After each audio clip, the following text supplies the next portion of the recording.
संकल्प सादर झाला काय? शेतकऱ्यांकरता दिलासा देणारा अर्थसंकल्प आहे। त्याचबरोबर व्यापाऱ्यांना, उद्योजकांना, तरुणांना, महिलांना सगळ्यांना या ठिकाणी दिलासा देणारा हा अर्थसंकल्प आहे आणि मला तरी असं वाटतं की याच्यामुळे महाराष्ट्राची जनता खुश आहे। अजित पवारांच्या स्मारकाबद्दल देखील मुख्यमंत्र्यांनी निश्चितपणे अजितदादा हे आमचे मार्गदर्शक होते आणि त्यांनी केलेलं महाराष्ट्राकरता जे कार्य आहे ते कोणी विसरू शकत नाही।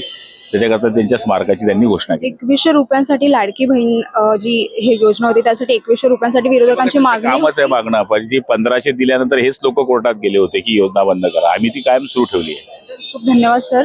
तर आपण पाहिलं मुख्यमंत्र्यांनी सादर केलेला हा अर्थसंकल्प हा नागरिकांसाठी देखील खूप प्रभावी ठरणार आहे अशी प्रतिक्रिया गुलाबराव पाटील यांनी व्यक्त केली आहे। तर मी जान्हवी जाधव, कॅमेरामॅन आसिम यांच्यासह मुंबई।